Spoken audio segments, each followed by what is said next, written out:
ये पिछला लेक्चर लिया हुआ है तो बैठ जाओ, शायद कुछ समझ ही आ जाए। हाँ बैठ जाओ, कोशिश कर ले, कुछ नहीं होता। अब बात हो गई, जाके भी क्या करेगा, तो फिर ये आज वाला काम रह जाएगा। कम से कम इसके आंसर तो होंगे ना। क्यों नहीं वैसे लिया लेक्चर, क्या हुआ? संडे आ गया था बीच में। संडे को और बड़ी मसरूफियात होती हैं, टाइम शाइम दिए होते हैं, कमिटमेंट्स होती हैं ना लोगों की। मेरे ख्याल से अब तो आजकल तो every day should be a study day होना चाहिए ना। अगर आजकल भी हर डे स्टडी डे नहीं है तो फिर तो हालात बड़े बिगड़ जाएंगे आगे चल के।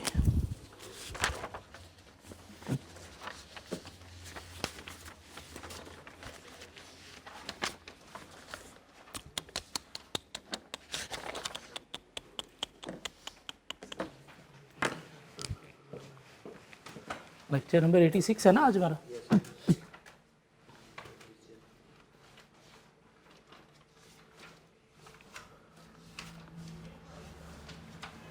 CAF 6 MFA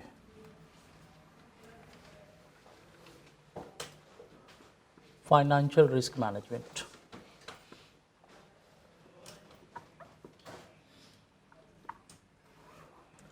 दो तरह से मैनेज होगा, बल्कि दो तरह के रिस्क होते हैं। एक इंटरेस्ट रेट रिस्क होता है और एक फॉरेन एक्सचेंज रिस्क होता है।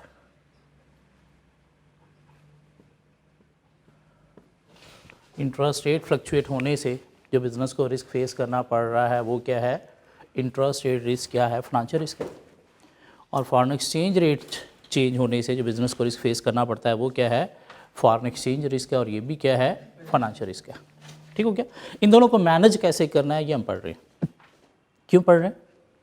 एक तो सिलेबस का पार्ट है, मुसीबत है, इसके ऊपर क्वेश्चन आना है, इसलिए हमें पढ़ना है। पेपर पास करने के लिए 10-12 नंबर का जो क्वेश्चन आएगा वो हमें टैकल करना है। क्यों? टैकल करने से ज़िंदगी हमारी आसान हो जाएगी पेपर को पास करने के लिए। दूसरा, कल को हमने चार्टर्ड अकाउंटेंट बन के क्या करना है? बिज़नेस कंसल्टेंसी देनी है। तो बिज़नेस कंसल्टेंसी में फाइनेंशियल रिस्क को कैसे मैनेज करना है, चाहे इंटरेस्ट रेट्स की वजह से है, चाहे फॉरेन एक्सचेंज की वजह से, वो हम सीख रहे हैं। ठीक है? फाइनेंशियल रिस्क को मैनेज कैसे करना है इंटरेस्ट रेट चेंज होने की वजह से, या पाकिस्तान के जो स्पेशली हालात हैं, डॉलर बहुत ज़्यादा फ्लक्चुएट हो रहा है, बहुत ज़्यादा फ्लक्चुएट हो रहा है। ख़रीदें ना ख़रीदें, ख़रीदें ना ख़रीदें। क्यों? ख़रीदते वक्त डर लगता है कि इमरान खान ने कुछ अच्छा काम कर लिया तो हो सकता है नीचे आ जाएगा। नहीं ख़रीदते तो 5 दिन बाद पछता रहे होते हैं। क्यों? 5 दिन बाद डॉलर 5 रुपये ऊपर हुआ होता है। तो ख़रीद के रख लेते तो आज फ़ायदा हो जाता। क्या कह रहा है? तो इस तरह से बिज़नेस को भी रिस्क फेस करना पड़ता है, स्पेशली जो इंपोर्ट एक्सपोर्ट में इन्वॉल्व है। जो इंपोर्ट एक्सपोर्ट में इन्वॉल्व है तो उनको ये फॉरेन एक्सचेंज रिस्क बहुत ज़्यादा पाकिस्तान में आजकल फेस करना पड़ रहा है। पाकिस्तान में फेस करना पड़ रहा है। क्यों? डॉलर की फ्लक्चुएशन से अल्टीमेटली उनकी रिसीट्स पेमेंट्स फ्लक्चुएट होती हैं। ठीक हो गया?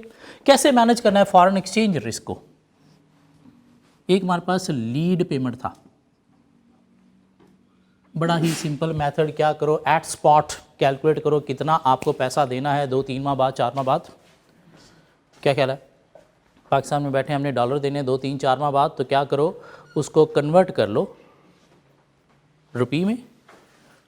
क्या ख्याल है? रुपये में कन्वर्ट करके आज ही पेमेंट कर दो। लेकिन पैसा हो तो फिर मसला ही क्या है? तो क्या करो? उधार ले लो, लोन ले लो। क्या ख्याल है? तो लोन पे लेके पेमेंट कर दो, जान छूट जाएगी आपकी। एक ये मेथड है, कैलकुलेशन हमने की। ठीक हो गया? या एट स्पॉट आपने पेमेंट करनी तो कैलकुलेशन करना आती है। क्वेश्चन नंबर 1, 2 रेट दिए गए हैं तो दोनों पे कैलकुलेशन करो। पे करना है तो पे मोर, रिसीव करना है तो रिसीव लेस। क्या ख्याल है? लीड पेमेंट क्या है? उधार पे लेके देने आपने। तो उधार पे लेके देने के लिए वही जो आपने निकाली है अमाउंट रुपीज़ में, उसको क्या करो? देख लो इंटरेस्ट रेट क्या है, वो इंटरेस्ट ऐड कर लो तो आपके पास टोटल कॉस्ट आ जाएगी। ये बात समझ आती है? एक तो हमारे पास फॉरवर्ड कॉन्ट्रैक्ट। फॉरवर्ड कॉन्ट्रैक्ट क्या था कि आपने फ्यूचर में कोई पेमेंट करनी है, बैंक के पास आ जाओ, उसे कहो यार इतने माह बाद मैंने तुझसे इतने डॉलर लेके आगे पेमेंट करनी है, तो बता कितने में देगा।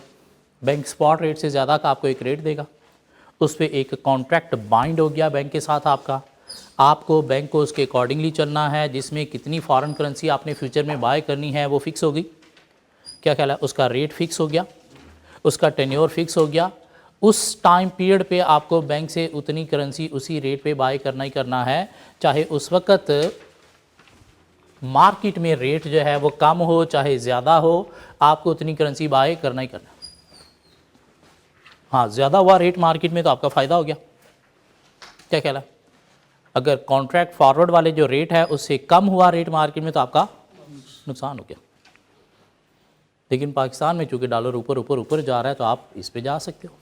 आज एक रेट फिक्स कर लो बैंक के साथ और 3 माह बाद चाहे जितना मर्जी डॉलर ऊपर हो आप उसी रेट पे ही पेमेंट कर रहे होगे, उसके अकॉर्डिंगली आपने अपनी सारी चीज़ें मैनेज कर ली।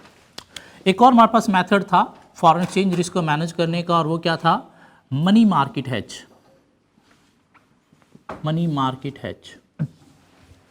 फ्यूचर में फॉरेन करेंसी में पेमेंट करनी है तो आज आप क्या करो, एक फॉरेन करेंसी एसेट क्रिएट कर लो।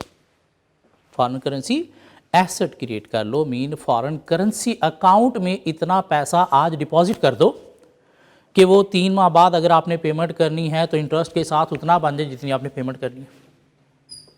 ठीक हो गया? मीन वो कितनी पेमेंट करनी है उसकी प्रेजेंट वैल्यू निकालो इंटरेस्ट रेट के अकॉर्डिंगली। लेकिन पैसा लाओ कहाँ से? अपनी होम करेंसी में वो पैसा क्या करो, बारो करो बैंक से। होम करेंसी में बैंक से क्या करो, बारो कर लो। क्या कहला? लेकिन कितना बारो करो? वो जो फॉरेन करेंसी आपने डिपॉजिट करना है उसको अपनी होम करेंसी में कन्वर्ट कर लो तो पता चल जाएगा इतना बारो करना है। तो अमाउंट आ गई, कितना बारो करना है। लेकिन बारो करना है तो उसमें इंटरेस्ट पे भी करना पड़ेगा। क्या कहला? तो उसमें इंटरेस्ट ऐड करो तो आपके पास एक अमाउंट आ जाएगी इन रुपीज़ कि आपने फ्यूचर में जो फॉरेन करेंसी में इतनी पेमेंट करनी थी उसकी कॉस्ट इन रुपीज़ आपको कितनी पड़ेगी, उसकी कॉस्ट आपको इन रुपीज़ कितनी पड़ेगी। वहाँ से आप एक इफेक्टिव रेट भी निकाल सकते हो। क्या ख्याल है? किस सूरत में? जब मार्केट में फॉरवर्ड अवेलेबल नहीं था, बैंक ने फॉरवर्ड देने से इनकार कर दिया तो आपने अपना एक तरह का फॉरवर्ड बना लिया मनी मार्केट हेज के थ्रू। क्या ख्याल है? फॉरेन करेंसी एसेट क्रिएट करो, उसमें पैसा डिपॉजिट करो, वो पैसा होम करेंसी में बारो करो, बारो करने का इंटरेस्ट उस पर ऐड करो तो आपके पास कॉस्ट आ गई। कॉस्ट के थ्रू आप रेट भी निकाल सकते हो कि ये जो 3 माह बाद आपने पेमेंट करनी थी जब फॉरवर्ड नहीं था मार्केट में तो ये आपको कितने की पेमेंट पड़ी। ठीक हो गया? इनफैक्ट आज ही निकाल सकते हो, आज ही निकाल सकते हो। नहीं, फ्यूचर में फॉरेन करेंसी में रिसीव करना है तो मनी मार्केट हेज क्या कहता है कि आप क्या करो, फॉरेन करेंसी लाइबिलिटी क्रिएट करो, फॉरेन करेंसी में बारो करो। कितना बारो करो? इतना बारो करो कि 3 माह का इंटरेस्ट ऐड करने के बाद वो उतना पैसा बन जाए जितना आपने रिसीव करना था, वो उतना पैसा बन जाए जितना आपने रिसीव करना था। क्यों? वहाँ से रिसीव होगा, बैंक को देके जान चढ़ा लोगे। लेकिन वो पैसा करना क्या है भाई? क्यों आपने बारो करना है? क्यों आपने लोन अमाउंट निकालनी है? ताकि वो पैसा ला के होम कंट्री में, आपको होम करेंसी में क्या करो, डिपॉजिट कर दो। और आपकी होम करेंसी का अगर रेट ज़्यादा है, फॉरेन करेंसी का rate, interest rate foreign country का कम है, आपके होम कंट्री का इंटरेस्ट रेट ज़्यादा है, तो इसमें आपको फ़ायदा हो जाएगा। क्या करोगे? इधर से आप जो डिपॉजिट के ऊपर इंटरेस्ट कमाओगे वो साथ आप क्या करोगे, फॉरेन करेंसी में जो आपने बारो किया है उसका इंटरेस्ट रेट पे कर रहे होगे। कमा ज़्यादा रहे होगे, पे कम कर रहे होगे। क्या ख्याल है? और यहाँ से भी आप एक टोटल अमाउंट ऑफ रिसीट निकाल सकते हो कि आपको कितना जो है वो 3 माह में इस मनी मार्केट हेज के थ्रू रिसीव हुआ। पढ़े हमने ये तीनों मेथड। पिछले लेक्चर में हमने जो है वो एक और मेथड पढ़ लिया और वो क्या है, फ्यूचर्स। एक सेपरेट मार्केट है, फ्यूचर्स एक सेपरेट मार्केट है, उसके कुछ अपने रेट होते हैं जो स्पॉट रेट से क्या होते हैं, डिफरेंट होते हैं। उसके कुछ अपने रेट होते हैं जो स्पॉट रेट से डिफरेंट होते हैं। तो फॉरेन एक्सचेंज रिस्क को मैनेज करने के लिए हम क्या कर सकते हैं, फ्यूचर्स में भी ट्रेड कर सकते हैं। और फ्यूचर्स में क्या होता है, बाइंग सेलिंग होती है गेन लॉस के लिए। कोई भी लॉन्ग टर्म जो है वो इसके अंदर इन्वेस्टमेंट नहीं होती, बाइंग सेलिंग होती है किस लिए, गेन या लॉस के लिए। और फ्यूचर्स मार्केट में अगर आप एंटर हो रहे हो तो आपको 2 तरह की ट्रांजैक्शन वहाँ पे परफॉर्म करना पड़ती हैं, बाय नाउ, सेल लेटर।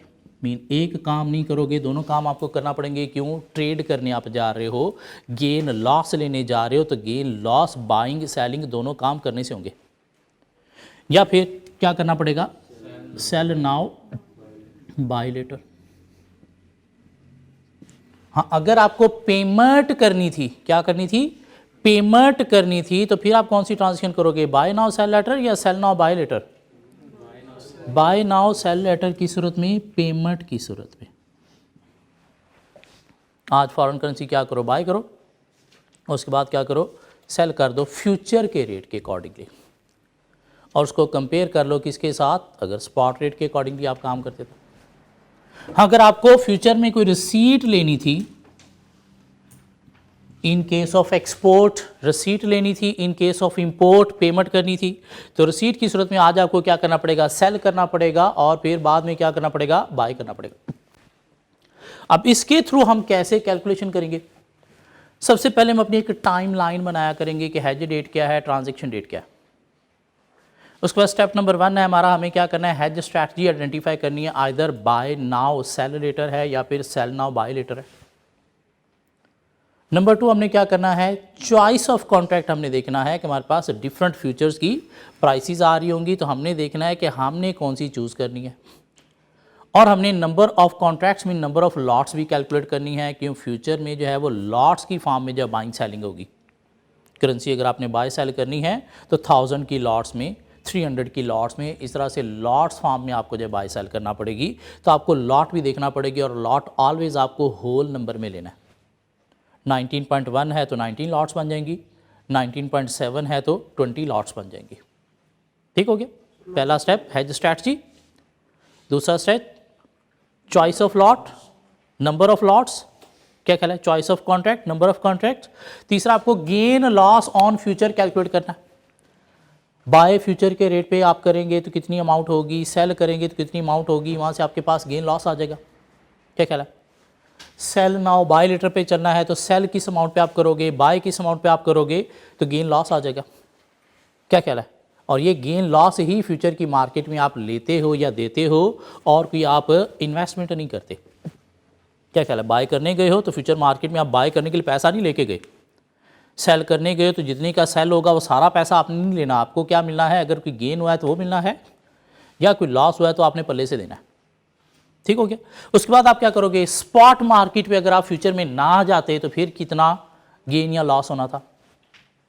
क्या ख्याल है, फिर कितना गेन या लॉस होना था, मीन आपने एक्चुअल बाइंग की कितनी की है 3 माह बाद स्पॉट रेट पे, और अगर आप तब ही बाइंग करते तो तब कितने की होनी थी, कुड हैव बीन बॉट, तो गेन या लॉस आ जाएगा। क्या ख्याल है, hedge strategy, number of lots, gain loss on future, gain loss on spot. उसके बाद आप क्या करोगे, हेज एफिशिएंसी निकाल लोगे, कैसे, गेन और loss of future divide by gain और लॉस ऑफ स्पॉट इनटू 100, तो हेज एफिशिएंसी आ जाएगी, मीन पता चल जाएगा कि ये हेजिंग इफेक्टिव थी या नहीं थी। और अगर हेज एफिशिएंसी का रेट आ गया बिटवीन 85% टू 120%, तो ये हेजिंग इफेक्टिव थी। अगर 85% से बिलो है या 120% से अबव है तो फिर ये हेजिंग इफेक्टिव नहीं थी।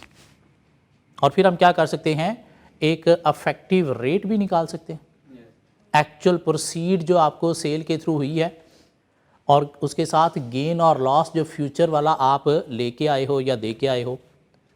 क्या कह रहा था, आपके पास एक नेट अमाउंट आ जाएगी, उसको डिवाइडेड बाय आप क्या करोगे, यूनिट करोगे, तो आपके पास इफेक्टिव रेट आ जाएगा। ये काम हमने किया पिछली क्लास में, एक क्वेश्चन हमें मिला, क्वेश्चन नंबर 18। क्वेश्चन नंबर 18,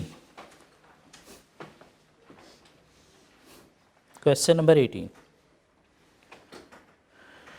क्या कहता है, रिक्वायर्ड कंप्यूट द गेन और loss on the above transactions if these were carried out without hedging, mean बगैर हेज के स्पॉट रेट पे। कैसे, क्वेश्चन नंबर 1, 2, 3 जो हमने किए थे इस चैप्टर के, बगैर हेजिंग के, बगैर फॉरवर्ड के, स्पॉट रेट पे, एंड विद हेज। और अगर विद हेज करो तो उसमें देखना पड़ेगा हमारे पास डाटा क्या, अगर तो इंटरेस्ट रेट दिए गए हैं तो फिर शायद मनी मार्केट हेज होगा, तो फॉरवर्ड वगैरह का कॉन्ट्रैक्ट दिया गया तो फिर वो रेट होगा। हाँ, अगर कोई फ्यूचर मार्केट के रेट दिए गए हैं क्वेश्चन में तो फिर हमें फ्यूचर्स के अकॉर्डिंगली हेजिंग देखना पड़ेगी। क्या ख्याल है, ये तीनों फॉर्म्स हैं किसकी, हेजिंग की, ये तीनों फॉर्म्स हैं किस चीज़ की, हेजिंग की। सो हमने विदाउट हैज, विद हैज जो है वो क्या करना है, गेन लॉस निकालना है। फिर वो कहता है compute the effective foreign exchange rate applicable to the hedge transaction, उसके बाद आपने इफेक्टिव रेट भी निकालना है। SBM Traders are a large multinational trading company with operations spread in various cities around the world. The finance director of the company wants to implement a hedging policy. Within the company, they would prescribe use of foreign currency futures as a hedge instrument. और उसने hedge बता दिया कि forward नहीं है, money market hedge नहीं है, futures है। ये बात समझ आती है? In order to test this policy, the finance director has instructed his New York office to hedge the following foreign currency transaction carried on April 20x0, 20x0, 20x0। करना आगे हमारे पास डेटा है जी, एक्सपोर्ट है आपकी 697,500 यूरो की, receivable on May 19, 20x0, और import है आपकी 790,800 यूरो की, पेएबल ऑन July 31, 20x0।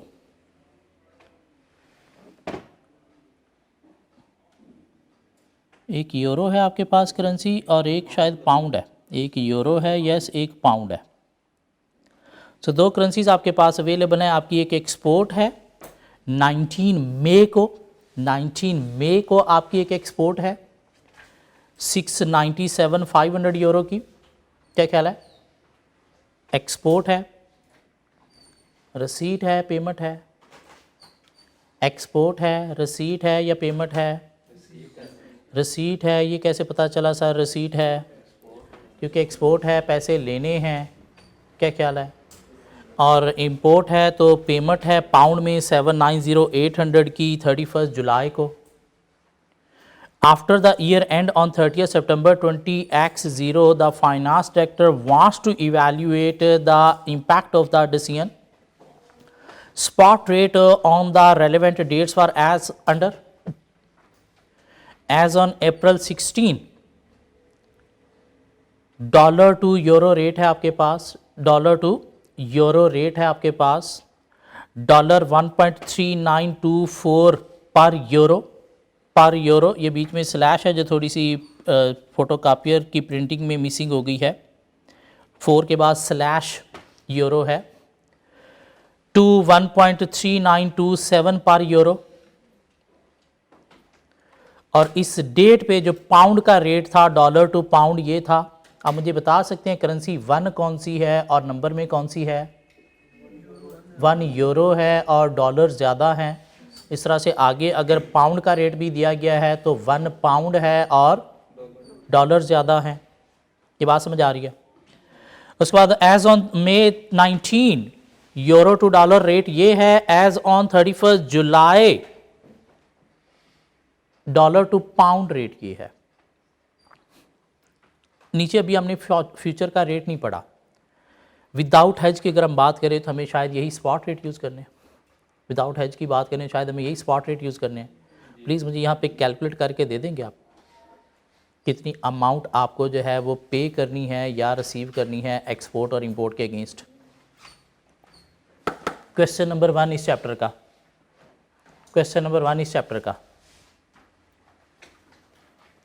क्या कर रहा है? 2 कैलकुलेशन करनी है। 19 मई को आपको जो है वो क्या करना है, एक्सपोर्ट के अगेंस्ट 697,500 रिसीव करना है।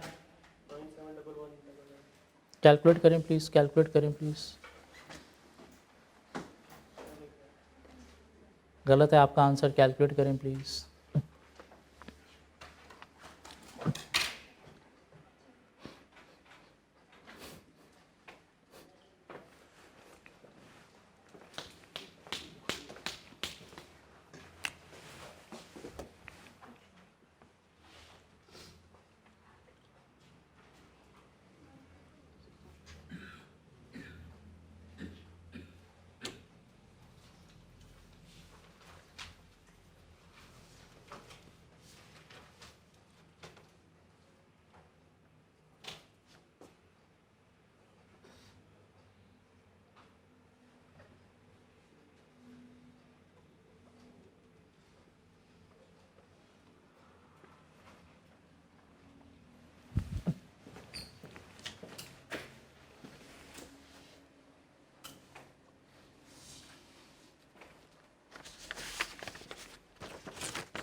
इधर आ जाए।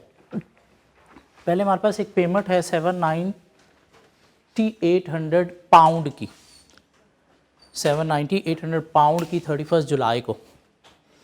हम विदाउट हेज की बात कर रहे हैं, स्पॉट पे बात कर रहे हैं, तो हमने देखना है कि हमारी करेंसी में कितना हमें पे करना पड़ेगा। ठीक हो गया।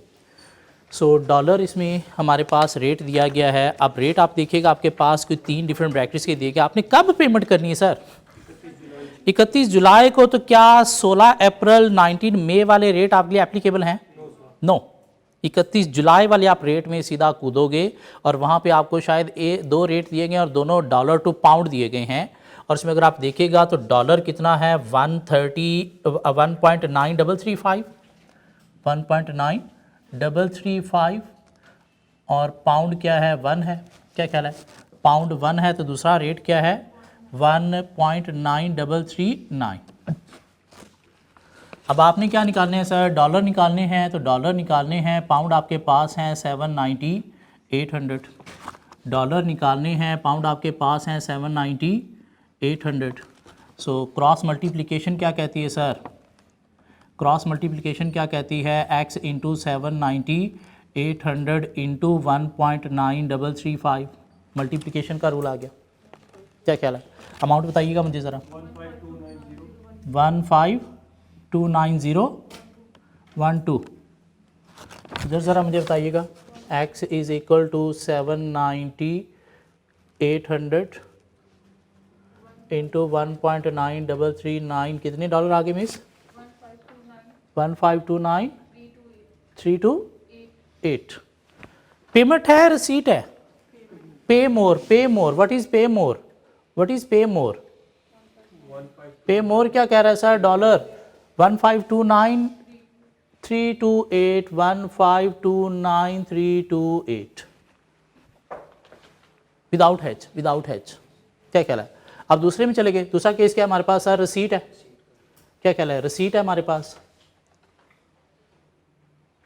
कितनी की रिसीट है सर? यूरो है 697,500, 697,500।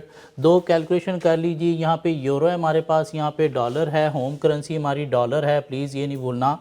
और उसमें रेट देखिएगा आपने कब पेमेंट करनी है? 19 मई को। तो 19 मई वाला रेट यूज़ करेंगे ना, 19 मई वाला रेट यूज़ करेंगे ना। क्या है? 1.3891, 1.3891 dollar is equal to 1 euro. 1 euro is equal to 1.3895। क्या ख्याल है? और यहाँ पे हमारे पास यूरो हैं 697,500, 697,500 और ये एक्स है 697,500 और ये एक्स है। तो x is equal to 697,500 into 1.3891। x is equal to 697,500 into 1.3895। तो यहाँ से मुझे डॉलर दे दें प्लीज़। 968897 और इधर 96 डॉलर। रसीट है। तो receive less, receive less dollar कौन से? 968897, 968897। तो ये हो गया सर विदाउट हेज। इसमें देखें कोई मसला है तो बताएं मुझे। चलिए आगे। With hedge, with hedge future.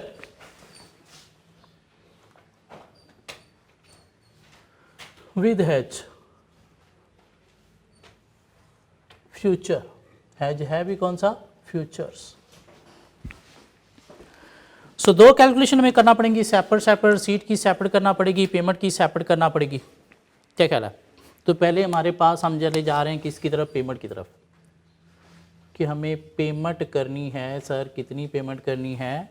790,800 pound की करनी है। किस डेट को सर? 31 जुलाई को। 31 जुलाई को। आज हम कहाँ पे हैं? आज हम कहाँ पे हैं जहाँ पे हम हेज कर रहे हैं? आज हम कहाँ पे हैं जहाँ पे हेज कर रहे हैं? अप्रैल। अप्रैल में? क्या ख्याल है? अप्रैल में है? अप्रैल में है? तो हमारी हैज डेट क्या बनेगी, टाइमलाइन अगर हम बनाएं, हैज डेट 16 अप्रैल और हमारी ट्रांजैक्शन डेट क्या बनेगी, ट्रांजैक्शन डेट 31 जुलाई को। Sir number 1 hedge strategy, what is hedge strategy, payment, buy now sell later, buy now sell later, क्या ख्याल है?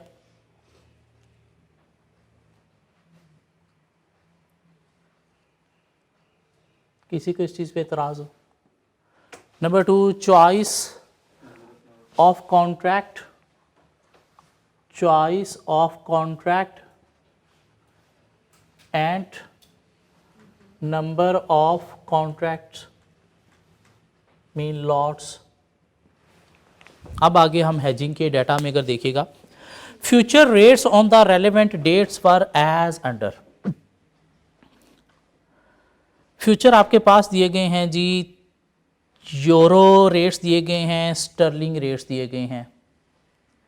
अभी हम शायद स्टर्लिंग की बात करने जा रहे हैं, यूरो की नहीं। और उसमें देखिएगा तो 16 अप्रैल को आपको स्टर्लिंग के रेट दिए गए हैं, जून 30 का और सितंबर 30 का रेट दिया गया है, जून 30 का और सितंबर 30 का रेट दिया गया है। और उसमें भी रेट आपको दिए गए हैं किस चीज़ के, ऑन अप्रैल 16 क्या रेट थे, ऑन मई 19 क्या रेट थे, ऑन 31 जुलाई क्या रेट थे। आपको किससे कंसर्न है, जो अप्रैल 16 से फ्यूचर के रेट, मई 19 के या जुलाई 31 के रेट से? आपको किन रेट से कंसर्न है, आपको किन रेट से कंसर्न है? बाय करना है तो आपने आज बाय करना है, आज रेट क्या है 16 अप्रैल, तो आपको 16 अप्रैल वाले रेट से कंसर्न है स्टर्लिंग के। और आपने सेल करना है तो सेल आपने कब करना है सर, 31 जुलाई को, तो 31 जुलाई वाले कॉलम से कंसर्न है। 3 कॉलम दिए गए हैं, तो सेकंड वाला कॉलम आपके लिए बिल्कुल भी एप्लीकेबल नहीं है। ये बात मैं ठीक कर रहा हूँ? सेकंड वाले कॉलम में देखो तो वैसे भी पाउंड का रेट ही नहीं है, वहाँ पे तो यूरो का रेट है, तो आपका उसके साथ कंसर्न होना भी नहीं चाहिए। क्या ख्याल है? बाय आपने आज करना है 16 अप्रैल पे और सेल आपने करना है 31 जुलाई पे। ये बात समझ आती सर? लेकिन उसने क्या किया हुए सर, रेट 2 दिए हुए हैं फ्यूचर के, एक जून 30 का और एक सितंबर 30 का, तो आपको शायद चूज करना पड़ेगा latest, latest after the transaction date, latest after the transaction date. पिछले मैंने देखो कहीं पे पिछले लेक्चर में जाओ लिखवाया था, ये पिछले लेक्चर में लिखवाया था मैंने, latest after the transaction date. Transaction date आपकी 31 जुलाई है, तो व्हाट इज लेटेस्ट, 30 जून, 30 सितंबर। 30 सितंबर वाला 30 जून वाले को इग्नोर करना है, काट दो उसे। क्या ख्याल है? 30 जून वाले तो आपको नहीं ना लेने। ये बात समझ आती है सर? आगे हमारे पास number of choice of contract देखिएगा। So choice of contract sir कौन सी है आपके पास, 30 सितंबर। Number of contracts, number of contracts देखिएगा कितने की लॉट है। सो क्या कहता है जी, market lot in future market for each currency is 100,000, 100,000। तो कितने पाउंड है सर आपके पास, 7,908 पाउंड है, डिवाइडेड बाय क्या कर देंगे, 100,000 कर देंगे। कितना आ गया, 7.908। तो इसको मैं कह सकता हूँ अप्रॉक्सीमेटली 8 लॉट्स हैं, 8 कॉन्ट्रैक्ट्स हैं। क्या ख्याल है? ये बात समझ आती है किसी को? नंबर 3 क्या था सर हमारा, गेन और लॉस ऑन फ्यूचर, गेन और लॉस ऑन फ्यूचर। क्या करना है, पहले बाय करना है पहले सेल करना है?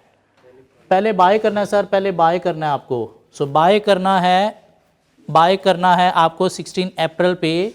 कैसे बाय करोगे, 8 लॉट हैं, 100,000 की एक लॉट है। तो प्लीज़ मुझे रेट बता देंगे कौन सा आप यूज़ करोगे, रेट बता देंगे कौन सा यूज़ करेंगे, अप्रैल वाला रेट यूज़ करोगे। अप्रैल वाला रेट यूज़ करोगे, क्या रेट है मुझे ज़रा प्लीज़ रेट बताइएगा।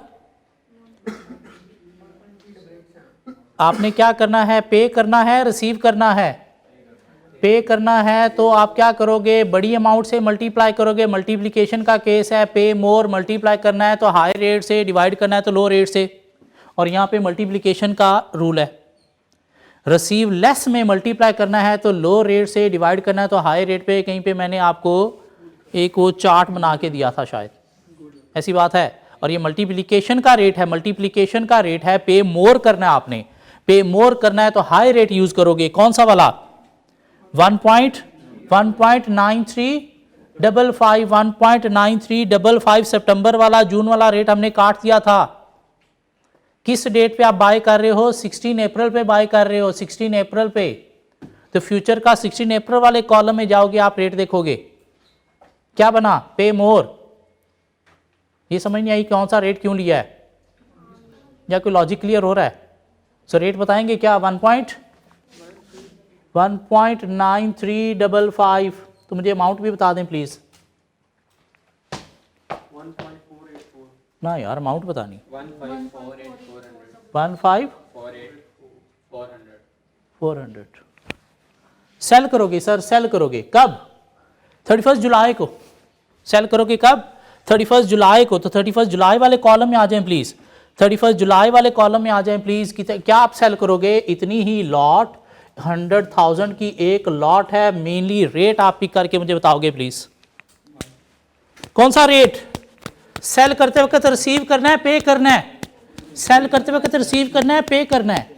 रिसीव लेस मल्टीप्लाई करना है, मल्टीप्लाई करना है तो किस रेट पे, लो रेट पे। What is the low rate here, 1.9411, 1.9411।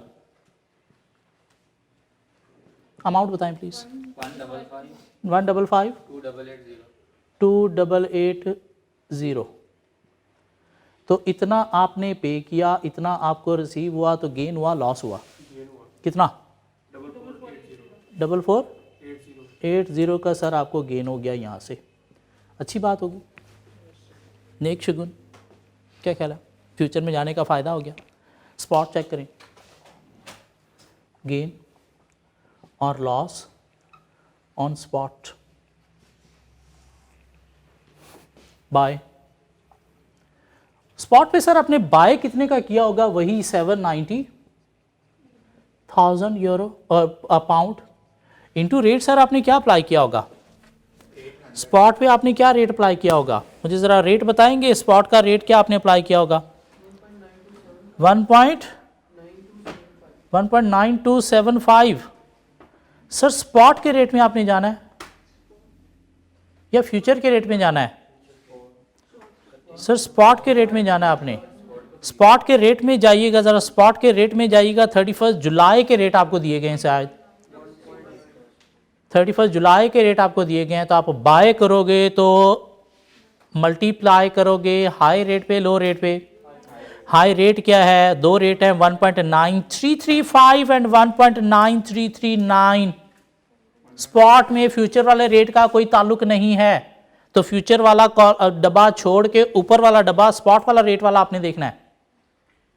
क्या कह रहा है, तो आपने बाय किया होगा सर 31 जुलाई वाला जो रेट है स्पॉट का, फ्यूचर का जो रेट आपको, स्पॉट का जो रेट मिल रहा था 31 जुलाई वाला, वो कितना मिल रहा था, दो रेट मिल रहे थे, 1.9335 और 1.9339। तो आप कौन सा रेट यूज करोगे, 1.9339। बाय कर रहे हो, पे मोर, 1.9339। क्या अमाउंट बनी, 790-800 है सर। अमाउंट मुझे बताइएगा ज़रा क्या बनी, 1529328 सर, ये यही अमाउंट थी स्पॉट पे।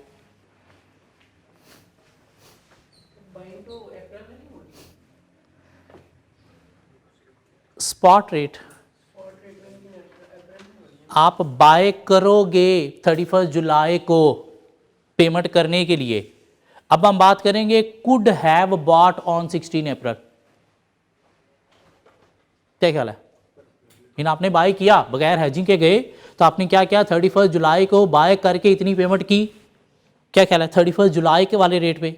अगर आप उसी डेट पे बाय करते तो फिर आप क्या करेंगे, कुड बाय, कितने का बाय कर सकता था? नहीं सर, कितने का बाय कर सकता था 16 अप्रैल पे? कितने का बाय कर सकता था 16 अप्रैल पे? रेट देखिएगा, 16 अप्रैल पे क्या रेट था सर? 16 अप्रैल पे क्या रेट था? पाउंड वाला प्लीज, यूरो वाला नहीं, पाउंड वाला रेट 1.9275, 1.9275। सर पिछले क्वेश्चन ही किए या परसों किए थे, बीच में गैप आ गया। क्या कहला, कितना?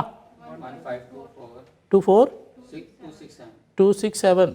तो आप इतने पे बाय कर सकते थे, आपने बाय इतने का किया, फायदा हो गया नुकसान हो गया? लॉस हो गया सर। कितना? 5061 का लॉस हो गया। ये बात समझ आई किसी को? हेज एफिशिएंसी, हेज एफिशिएंसी क्या कहती है सर? क्या था? गेन और लॉस, गेन और loss on future divided by gain or loss on spot into 100. What is gain or loss on future? 4480. What is gain or loss on spot? 5061 into 100. What is hedge efficiency? 88.5%। अच्छा हो गया? क्या कहला? अच्छा हो गया बुरा हो गया? अच्छा हो गया। ज़रा इफेक्टिव रेट भी निकाल देंगे, इफेक्टिव रेट निकालेंगे। क्या कहला? इधर कर लूँ मैं, net cash and effective rate.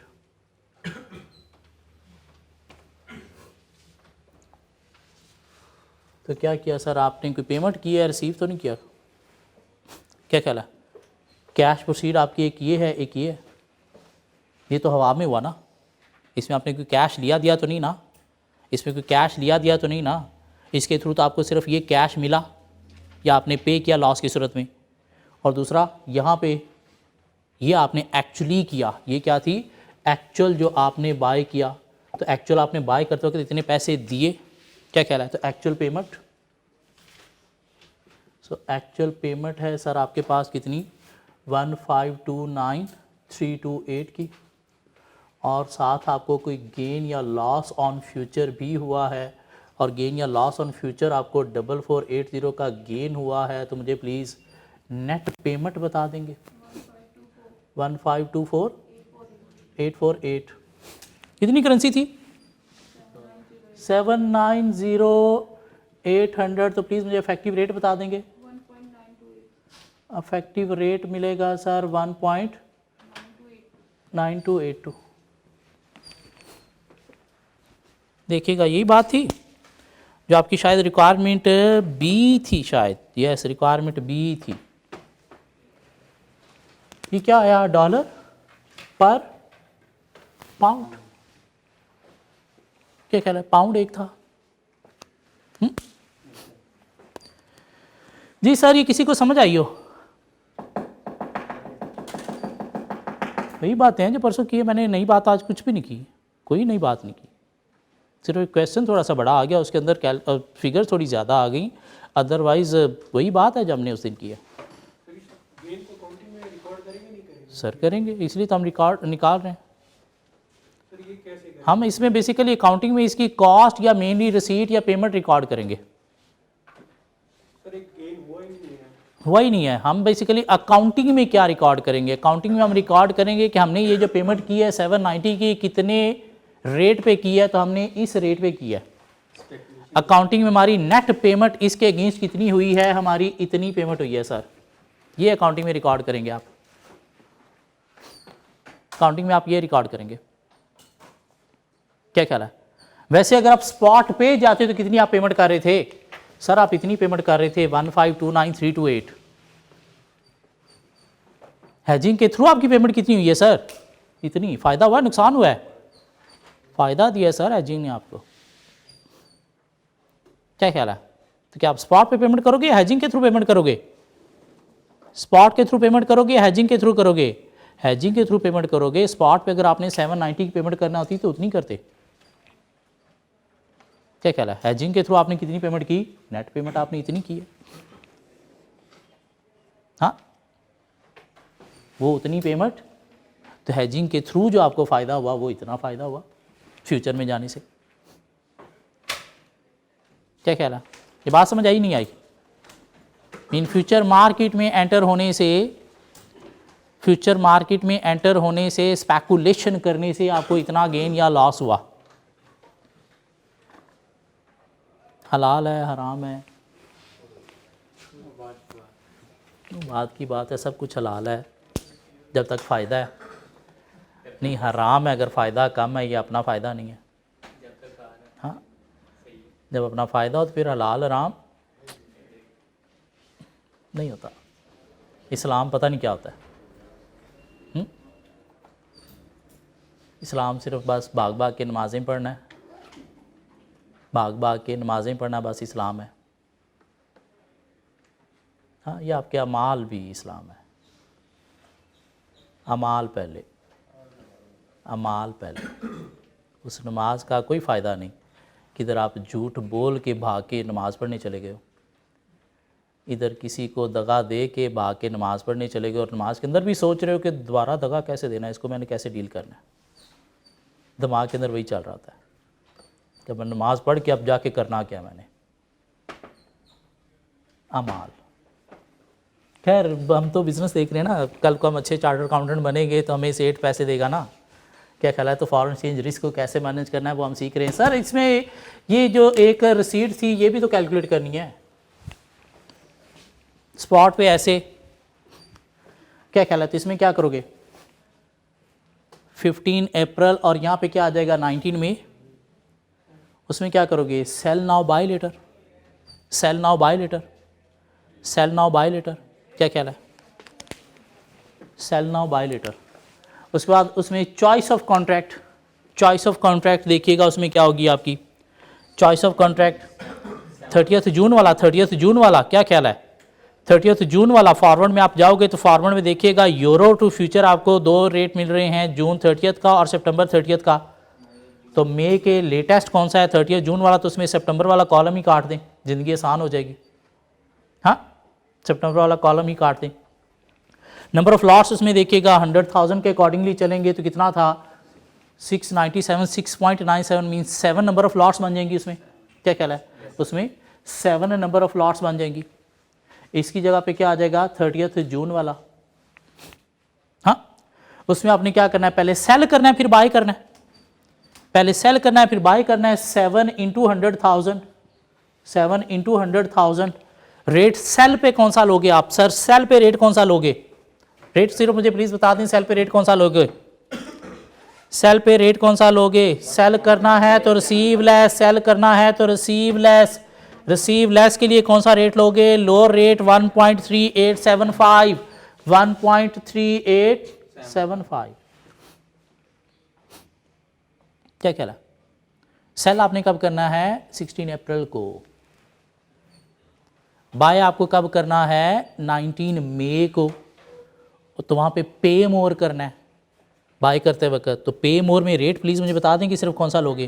Please मुझे रेट बता दें कौन सा लोगे? 1.3848, 1.3848, 7 इंटू 100,000, दिस गेन या लॉस आ जाएगा, गेन या लॉस आ जाएगा। क्या ख्याल है? स्पॉट पे जाओगे तो पहले आप सेल करोगे, पहले आप सेल करोगे। सेल किससे करोगे? 697,500, 697,500 किस रेट पे? 1 पॉइंट सेल करोगे आप। 6 पॉइंट कब करोगे सेल? कब सेल करोगे आप?